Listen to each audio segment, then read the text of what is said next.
Hello everyone, so welcome back to my channel. स्वागत है आप सभी का। आज जैसे कि आप सभी जानते हैं कि हम एमपी जीके की एक सीरीज़ चला रहे हैं जिसमें हम जनरल इंट्रोडक्शन ऑफ एमपी को कंप्लीट कर चुके हैं। तो आज हम पढ़ने वाले हैं formation of MP. Formation of MP मतलब हमारा ये एमपी बना कैसे, या फिर हमारे एमपी की क्या सिचुएशन रही है स्टार्टिंग से लेके अभी तक। तो चलिए हम शुरू करते हैं बिना किसी देरी के। जैसे कि दोस्तों आप सभी देख पा रहे हैं कि यहाँ पर जो हमारा एमपी का फॉर्मेशन हुआ है वो एक टाइमलाइन के बेसिस पे हुआ है, जिसको हम 4 पार्ट्स में डिवाइड कर सकते हैं। तो जैसे कि आप देख रहे हैं, जो हमारा फर्स्ट पार्ट है वो है बिफोर 1947। आप सभी को पता है कि 1947 में हमारा देश आज़ाद हो गया था। तो जब हमारे इंडिया में ब्रिटिशर्स रूल था उस टाइम पे हमारे एमपी का क्या पोजीशन था वो हम फर्स्ट पार्ट में देखेंगे। सेकेंड पार्ट में हम ये देखेंगे कि 1947 से लेके 1956, जैसा कि मैंने आपको इंट्रोडक्शन में बताया था कि हमारा एमपी 1956 में बना था। तो 1956 में एमपी बनने से पहले और आज़ादी के बाद हमारे देश में, हमारे राज्य में क्या स्थिति थी वो हम सेकेंड पार्ट में देखेंगे। इसके बाद हम देखेंगे कि 1956 से लेकर 2000, यानी कि जब मध्य प्रदेश और छत्तीसगढ़ एक ही हुआ करते थे तब उसकी क्या स्थिति थी, और लास्ट में हम देखेंगे कि प्रेजेंट में इसका क्या रूप हमें देखने को मिलता है। तो चलिए दोस्तों हम इसी के आगे शुरू करते हैं। तो आज हम शुरू करने वाले हैं बिफोर 1947 की स्टोरी।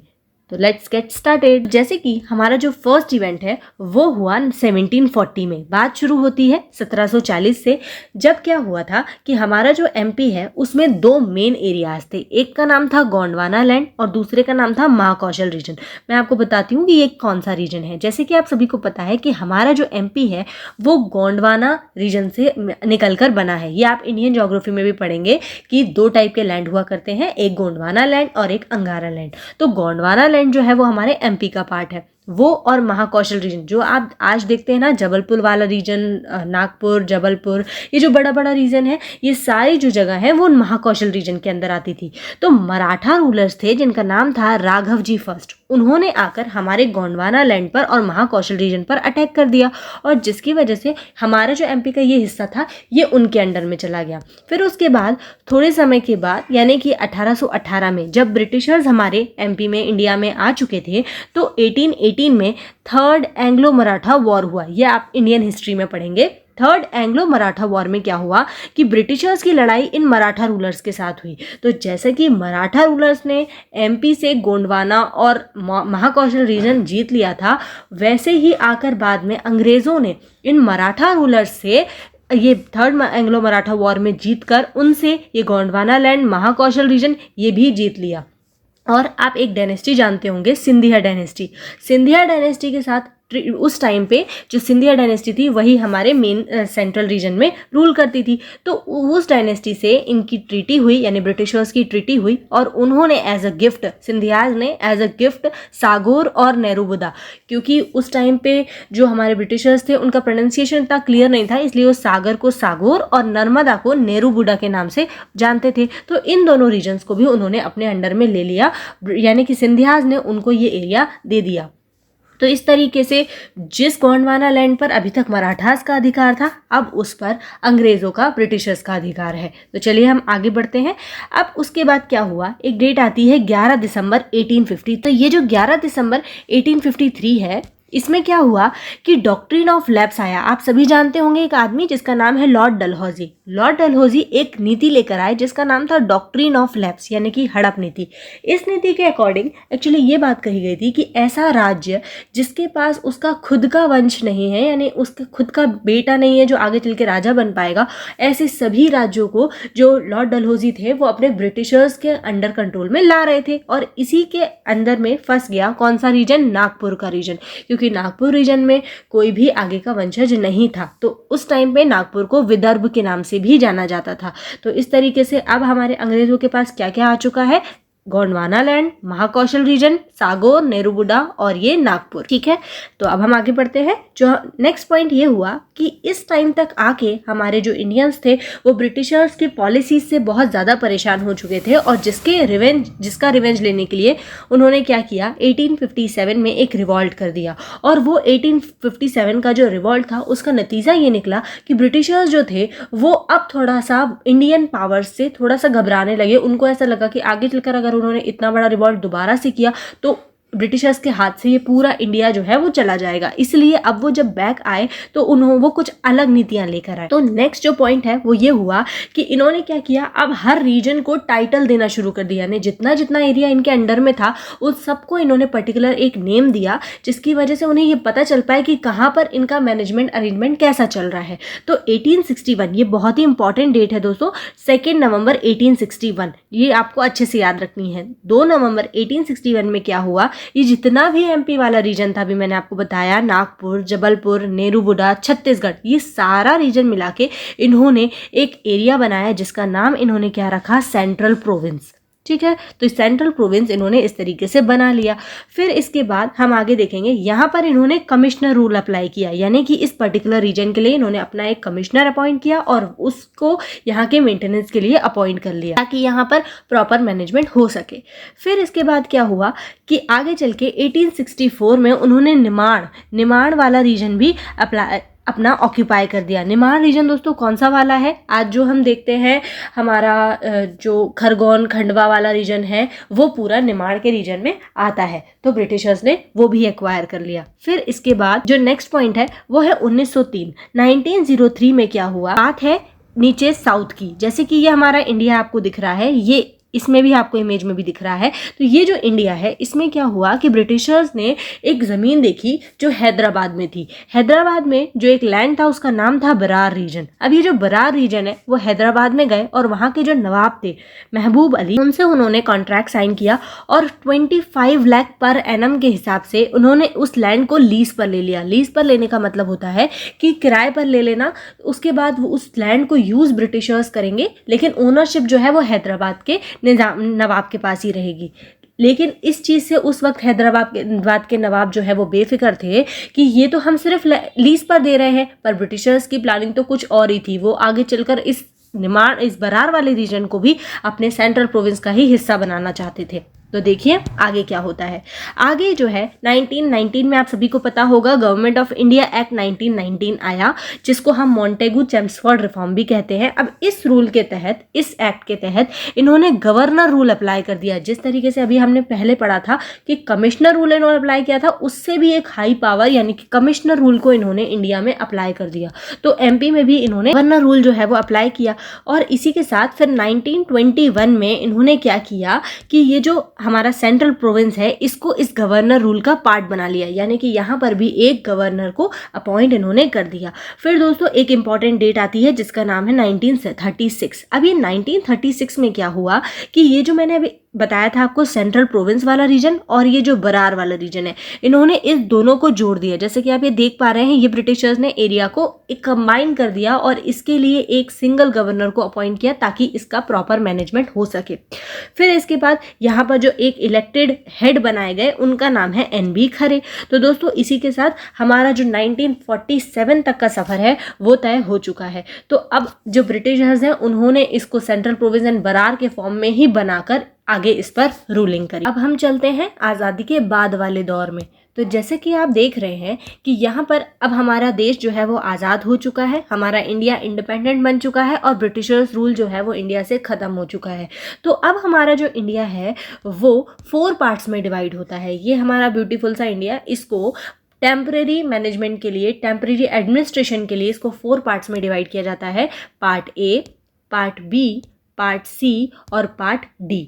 पार्ट ए में वो वाला एरिया आता है जो ब्रिटिशर्स के डायरेक्ट कंट्रोल में हुआ करता था। अलावा पार्ट बी जो है उसमें वो वाला एरिया आता है जहां पर बड़ी रियासतें यानी कि लार्ज प्रोविंस रह करते थे। आप सबको पता है कि हमारे इंडिया में शुरू से राजा महाराजाओं का दौर रहा है, तो पार्ट बी में जो बड़ी बड़ी रियासतें हैं वो आती थी। इसके अलावा पार्ट सी में छोटी रियासतें रखी गई और पार्ट डी जो है उसमें कोस्टल रीजन रखा गया। तो जैसे कि हमें पता है कि एमपी हमारा बिल्कुल सेंटर में है, तो ये तो एक लैंड लॉक स्टेट है, तो इस वजह से यहाँ पर पार्ट डी का कोई रोल नहीं है। तो हम जो एमपी के कनेक्शन में पढ़ेंगे वो सिर्फ पार्ट ए, पार्ट बी और पार्ट सी रहेगा। तो चलिए हम आगे पढ़ते हैं इसके बारे में। तो जैसे कि मैंने आपको बताया कि ये पार्ट ए, पार्ट बी और पार्ट सी में डिवाइड हुआ। तो पार्ट ए वो एरिया जहाँ पर ब्रिटिशर्स का डायरेक्ट कंट्रोल पार्ट बी जहाँ इनडायरेक्ट कंट्रोल लेकिन बड़ी वाली लार्ज वाली प्रोविंसेस थी यहाँ पर, और थर्ड में है स्मॉल प्रोविंसेस वाला रीजन।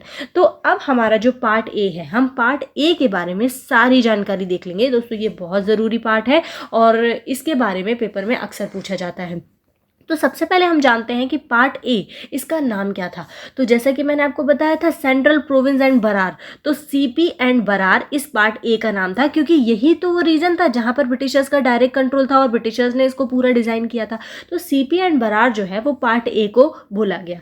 तो इसके साथ यहाँ पर जो एरिया है, कौन कौन सा एरिया यहाँ पर इंक्लूड होता है, तो देखिए नागपुर, छत्तीसगढ़, सेंट्रल प्रोविंस, बरार, विदर्भ, इसके अलावा महाकौशल और बुंदेलखंड, बघेलखंड, ये सारा जो रीजन है ना दोस्तों, ये सारा पार्ट ए के अंदर आ जाता है। और इसकी कैपिटल क्या बनाई गई, कैपिटल बनाई गई इसकी नागपुर, जो रीजन इन्होंने अलग से एक्वायर किया था। नागपुर को इन्होंने पार्ट ए का हमने कैपिटल माना। इसके अलावा दोस्तों इसका एरिया है वो सबसे बड़ा है। हम जो तीनों चारों पार्ट जब हम कंपेयर करेंगे तो सबसे जो लार्जेस्ट पार्ट है वो हमारा पार्ट ए है। अब हम देखते हैं कि कौन से इंपॉर्टेंट लोग जो थे वो यहाँ पर रोल प्ले करते थे। जैसे कि पार्ट ए के जो फर्स्ट सीएम है वो कौन है, पंडित रविशंकर शुक्ल। आप सबने सुना होगा इनका नाम, पंडित रविशंकर शुक्ल जो है वो हमारे पार्ट ए के फर्स्ट सीएम है। इसके अलावा हम बात करते हैं फर्स्ट गवर्नर की, तो ई राघवेंद्र राव जो है वो इसके फर्स्ट गवर्नर के रूप में काम कर चुके हैं। इसके अलावा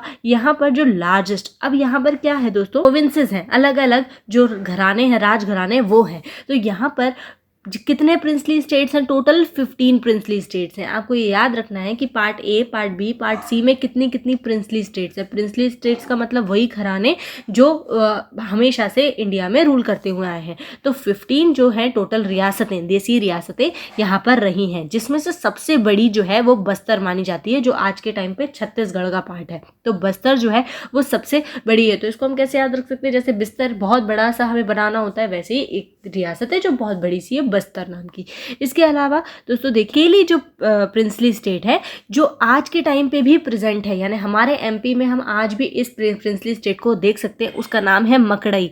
मकड़ई जो कि हरदा रीजन में है। हरदा रीजन यानी नर्मदापुरम वाले एरिया में। मैं भी आपको एमपी का मैप आगे चल के याद कराऊंगी तो आपको पता चलेगा कि हरदा जो है वो कहाँ पर है। तो हरदा में मकड़ई वाले रीजन में ये पाई जाती है। तो दोस्तों इसी के साथ ये हमारा पार्ट ए कंप्लीट होता है। इसके बाद क्या होता है, पार्ट बी आता है। अब पार्ट बी जो है उसका नाम क्या है, सबसे पहले हम देखते हैं पार्ट बी को किस नाम से बुलाया जाता है। पार्ट बी को सेंट्रल इंडिया एजेंसी के नाम से बुलाया जाता है, क्योंकि पार्ट बी आप जानते हैं मालवा वाला रीजन, तो सारा जो मालवा है ना वो इसी पार्ट बी का पार्ट है। मध्य भारत इसका नाम है मालवा यूनियन, तो मध्य भारत, मालवा यूनियन और सेंट्रल इंडिया एजेंसी, ये तीन इसके मेन नाम है। अब दोस्तों देखिए कि अगर आपको आज का थोड़ा बहुत एमपी का मैप पता होगा तो कुछ ऐसा हमारा एमपी का मैप है। तो इसमें जो ये वाला रीजन है ना, ये पार्ट बी कहलाता है। अब आप सभी को पता है कि यहाँ पर जो है वो ग्वालियर वाला रीजन है और यहाँ पर जो है वो इंदौर वाला रीजन है। और मैंने जैसा कि आपको बताया ही है कि यहाँ पर हमारे यहाँ एमपी में देसी रियासतें रूल करती थी। ग्वालियर में जो रियासत रूल करती थी उसका नाम था सिंधिया डायनेस्टी, और जो इंदौर वाले रीजन में जो देसी रियासत रूल करती थी उसका नाम था होलकर डायनेस्टी। आज भी इनका नाम चलता है। तो जैसे कि इसकी दो कैपिटल बनाई गई, क्योंकि ये दो मेजर डायनेस्टीज जो है वो यहाँ पर रूल करती थी, तो ग्वालियर और इंदौर। अब बात यह आ रही थी कि दोनों में से कैपिटल किसको बनाए, तो इसलिए अब इस प्रॉब्लम को सॉल्व करने के लिए इन दोनों को ही कैपिटल बना दिया गया आधे आधे टर्म के लिए। तो ग्वालियर जो है उसको विंटर कैपिटल बना दिया गया। अब हम इसको कैसे याद रख सकते हैं कि ग्वालियर जो है वो थोड़ा ऊपर वाला एरिया है, तो ऊपर की तरफ ठंडक रहती है, तो हर इंसान जो है वो ठंडक वहीं से हमको मिलती है, तो इसलिए ग्वालियर जो है वो विंटर हमारी कैपिटल हो जाएगी। और इंदौर जो है वहाँ पर समर, गर्मी वाला मौसम रहता है, तो इसलिए इंदौर में जो है वो समर कैपिटल बना दी गई। इसके अलावा दोस्तों इसको एमपी का यानी कि जो हमारा सेंट्रल प्रोविंस वाला जो रीजन था उसका पार्ट बनाने की, उसको मर्ज करने की जो डेट है वो है 28 मई 1948। ये बहुत ही इंपॉर्टेंट डेट है, इसलिए आप इसको याद रखिएगा कि 28 मई 1948 को हमारा पार्ट बी जो था वो एमपी का हिस्सा बना था, या इसको पर्टिकुलर नाम दिया गया था। इसमें कितने प्रिंसली स्टेट्स हैं, इसमें टोटल 26 हैं, और पार्ट ए में कितने थे, पार्ट ए में 15 थे। इसको आप याद रखिए। इसके अलावा यहाँ पर जो पहले सीएम थे वहाँ पर पहले सीएम कौन थे? पंडित रविशंकर शुक्ला। और पार्ट बी में जो सीएम है वो है सेठ लीलाधर जोशी साहब। यानी कि पार्ट बी को संभालने के लिए, इतना बड़ा जो इस सेंट्रल इंडिया एजेंसी है इसको संभालने के लिए बहुत सारे जोश की ज़रूरत पड़ती है, इसलिए लीलाधर जोशी जी जो है वो यहाँ के सीएम बने। और इसके अलावा यहाँ पर जो गवर्नर हैं वो कौन है? तखतमल जैन। तो ये जो है घूम फिर कर बहुत ज़्यादा थक जाते हैं तो तखतमल पर बैठ कर ये आराम कर लेते हैं, तो हम इसकी ऐसी ट्रिक बना सकते हैं, तो तखतमल जैन जो है वो इसके गवर्नर हो जाएंगे। अब यहाँ पर क्या हुआ, 2 इंपॉर्टेंट डायनेस्टीज रूल करती थी, तो उनके राजा जो थे वो भी चाहते थे कि हमें भी कोई पोजीशन दी जाए, इसलिए 2 नई पोस्ट अनाउंस की गई, राज प्रमुख और उपराज प्रमुख। तो राज प्रमुख बनाया गया जीवाजी राव सिंधिया जी को और उपराज प्रमुख बनाया गया यशवंतराव होलकर सेकंड को। तो इस तरीके से आप इसको याद रखिएगा। तो हम आगे बढ़ते हैं दोस्तों। अब हम चलते हैं पार्ट सी की तरफ। पार्ट सी से पहले मैं आपको कुछ इंपॉर्टेंट बात बताने वाली हूँ ये सिंधिया रियासत के बारे में। जो सिंधिया रियासत थी उसके लास्ट किंग, आखिरी राजा किसको माना जाता है? जीवाजी राव सिंधिया जी को। और इन लास्ट रानी जो इन्हीं की वाइफ थी राजमाता विजया राजे सिंधिया जी, इनको आप जानते होंगे। इनके ऊपर एक बायोग्राफी लिखी गई इनकी, जो कि एग्जाम में पूछी जाती है। ये राजमाता विजया राजे जो सिंधिया जी हैं, इनका जन्म हुआ है सागर में और इनकी एक बायोग्राफी लिखी गई है एक रानी ऐसी भी, जो लिखी किसने है? मृदुला सिन्हा ने। तो आप इसको अच्छे से याद रखिएगा, ये एग्जाम में अक्सर पूछ लिया जाता है। इसके अलावा दोस्तों जो नेक्स्ट पॉइंट है हमारा वो है पार्ट सी। तो पार्ट सी की तरफ अगर हम आए तो हम देखेंगे कि यहाँ पर जो इसकी कैपिटल है वो कौन सी है? रीवा। मतलब कि अब हम एमपी के ईस्ट साइड में आ चुके हैं। रीवा में पार्ट सी जो है वो उसकी कैपिटल बनाई गई और इसमें मेनली 2 रीजन्स थे, जैसे कि पार्ट बी में भी 2 रीजन्स थे, ग्वालियर और इंदौर, वैसे ही पार्ट सी में भी 2 रीजन्स थे। एक का नाम है बुंदेलखंड, एक का नाम है बघेलखंड। और जैसे कि वहां से भी एक राज प्रमुख और उपराज प्रमुख चुने गए, यहाँ से भी 2 लोग चुने गए। बुंदेलखंड से जिस इंसान को चुना गया उसका नाम था कांता प्रसाद सक्सेना और बघेलखंड से जिस इंसान को चुना गया उसका नाम है अवधेश प्रताप सिंह। और ये मेनली नौगांव से है और ये रीवा वाले रीजन से है। अब यहाँ पर हमारा जो इसका गठन हुआ पार्ट सी जो है वो कब बना? वो बना 4 अप्रैल 1948 को। ठीक है, तो ये बन गया, यानी कि 12 मार्च को अनाउंसमेंट हो गया था और 4 अप्रैल को फाइनली ये हमारा इसके अंदर इंक्लूड हो गया। इसके अलावा पार्ट सी का जो नाम है वो क्या है? विंध्य प्रदेश। आपको पता होगा विंध्याचल पर्वत है वहाँ पर, तो इसलिए उसको उसकी वजह से विंध्य प्रदेश के नाम से डिनोट कर दिया जाता है। और यहाँ पर दोस्तों एक स्पेशल पोस्ट थी जिसका नाम था पीएम। इस पर्टिकुलर एरिया के पीएम हुआ करते थे, यानी कि एक सभा हुआ करती थी धारा सभा के नाम से, उसका जो हेड होता था वो पीएम कहलाता था। तो एक इसके हेड थे जिसका नाम था मार्तंड्य सिंह देव। ये जो मार्तंड्य सिंह देव है, इन्होंने पहली बार एमपी वाले रीजन में व्हाइट लॉयन को देखा जिसका नाम क्या था? मोहन। इसको आप याद रखिएगा, मोहन नाम के व्हाइट लॉयन को इन्होंने मार्तंड्य सिंह देव ने देखा था। और ये कौन से पार्ट से बिलोंग करते हैं? पार्ट सी से। और दोस्तों सबसे इंपॉर्टेंट पॉइंट जिसका नाम है फर्स्ट सीएम, तो यहाँ के जो फर्स्ट सीएम है वो कौन है? पंडित शंभूनाथ शुक्ला।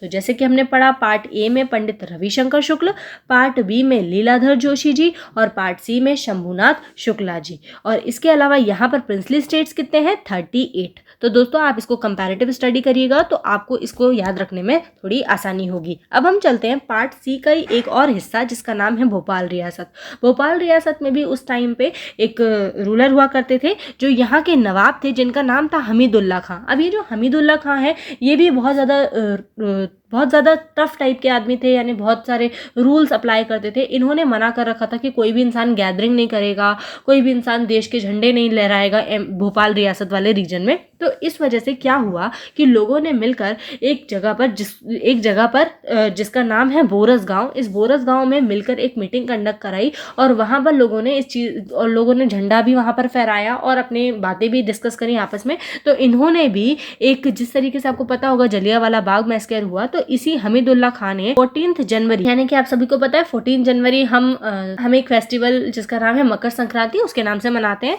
तो 14 जनवरी जो है 1949 में भोपाल का जलियांवाला बाग जो है वो बोरस गांव में कंडक्ट कराया और जिसकी वजह से जो सरदार वल्लभ भाई पटेल थे जो हमारे देश को एक करने में लगे हुए थे, उनको बहुत ज़्यादा गुस्सा आया और उन्होंने क्या किया, एक प्रजामंडल बना दिया। और ये जो प्रजामंडल था उसके हेड थे शंकर दयाल शर्मा जी, डॉक्टर शंकर दयाल शर्मा। अब उन्होंने इसके हेड यानी कि शंकर दयाल शर्मा जी से कहा कि आप जाइए और इन हमीदुल्लाह खां को समझाइए और इनसे ये सारी एक्टिविटीज़ का रिवेंज लीजिए। तो ये इन्होंने इस सारी सिचुएशन को संभाला, इस वजह से इनको ही भोपाल रियासत का फर्स्ट सीएम बना दिया गया। आई होप दोस्तों आपको ये सब समझ आ रहा होगा।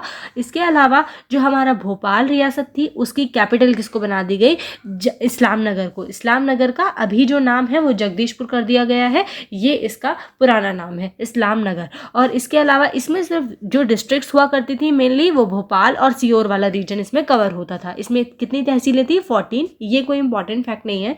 और इसके अलावा आप इसकी मर्जर डेट ज़रूर याद रख सकते हैं कि मर्जर जो है इसका वो 1 जून 1949 यानी सबसे लास्ट में ये भोपाल रियासत ही है जो हमारे एमपी का पार्ट बना। दोस्तों हमारा ये जो फॉर्मेशन ऑफ एमपी है ये टिल 1956 ये कंप्लीट हो चुका है। अब हम कल से देखेंगे कि किस तरीके से कमिटीज़ बनी और कमिटीज़ ने मिलकर हमारे एमपी का एक्चुअल फॉर्मेशन किया। तो दोस्तों आज के लिए हम इतना ही रखते हैं। अगर आपको वीडियो पसंद आई हो तो आप इसे लाइक करें, शेयर करें और अपने दोस्तों के साथ बहुत सारा शेयर करें ताकि इस वीडियो को प्यार मिले और मैं इसी तरीके से वीडियो आपके लिए लाती रहूं। और मेरे चैनल को सब्सक्राइब करें। Thank you so much.